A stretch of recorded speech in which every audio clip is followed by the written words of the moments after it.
Hey guys, welcome back to the channel. This is going to be a video covering the Polar 65 from Arbiter Studio. This is a new magnetic Hall switch keyboard that does come in a bare bones variant with their exclusive Fuji switches at $125. I don't do a whole lot of keyboard reviews because I think, for me at least, a keyboard is not really on the top of my priority list for upgrades. I just want something that's cost effective, something that sounds good, feels good, and plays well in game.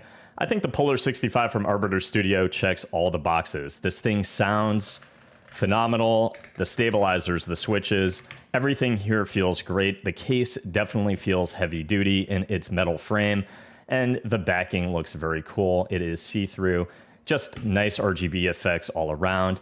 And again, you're getting that new magnetic Hall technology. When you get to the website, the Polar 65 comes in a bare bones variant. That comes with the metal frame and all of those exclusive Fuji magnetic switches.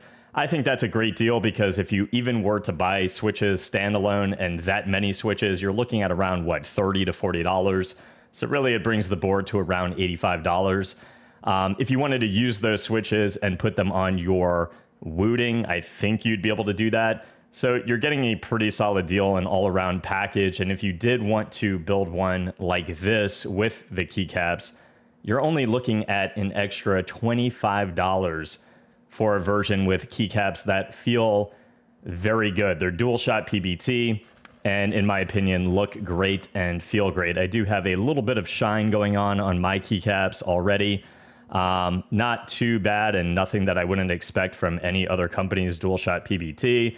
So I think all in all, you have nice options at a very affordable entry price for a magnetic switch board. This board does use an exclusive switch, and I know there's been a few magnetic Hall keyboards that have released that have issues with actuation or deactuation. If I go down with a particular keystroke, as I come up, that keystroke immediately ends, and I don't have reactuation of that switch on the way up.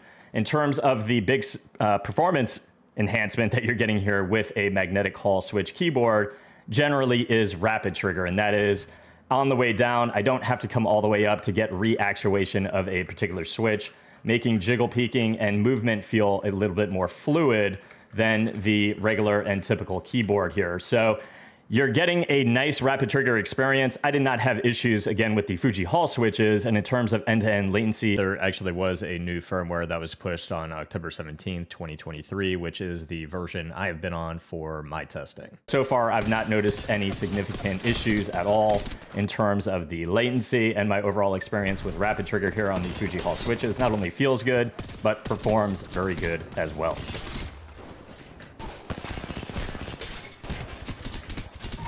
One thing I don't like is right now there is no software for the keyboard, so you are kind of obligated to keep the manual handy. It's very easy to change certain things, and you can go from all key actuation to per key actuation in terms of the sensitivity that you want to use. If you only want to have higher sensitivity on WASD for that jiggle peaking and not necessarily have your spacebar, if your spacebar's jump or other keys be very fast and light, you can do that. If you want to increase certain things, you can just hit page up, page down for all key, or you can change to per key by hitting tilde, and then you just hit FN, it saves to the keyboard. Everything very easy, and including volume up, volume down, muting tracks, pausing tracks, changing to game mode to deactuate Windows key, and changing the RGB on the keyboard, which again, in my opinion, looks pretty damn solid. And again, the back of the board, one thing I don't like is you cannot change the typing angle of the keyboard. But for me, that's not really an issue. I only point that out for people who maybe wouldn't like this particular typing angle. I really like it. And for me, it's an angle that I don't accidentally hit spacebar in game, which I can do on other typing angles. In terms of its overall sound,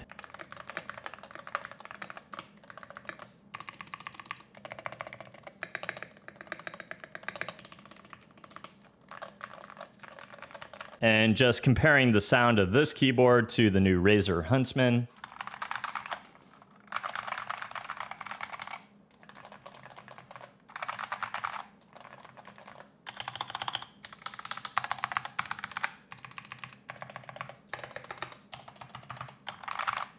And you guys can see, I believe it is an aluminum plate, and it is a CNC'd aluminum frame.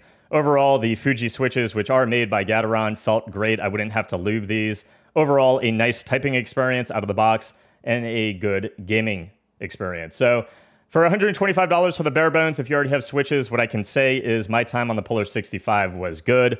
I'm no keyboard connoisseur, and certainly I'm not very passionate right now in the review space for my channel with keyboards. All I can say is the keyboard felt good to me, and I performed well on the Polar 65. Okay, closing thoughts on the Arbiter Studio Polar 65. Again, the reason I bring up the fact that I'm not that passionate about keyboards is I just don't find them to have the biggest difference in my gameplay. Does everything I said in my Wooting 60HE video ring true today? Do I feel as though Rapid Trigger is absolutely awesome and it has a little bit of a competitive benefit? Yes, I do. Do I feel like it's going to turn a top 1,000 player to a top 500 player? No.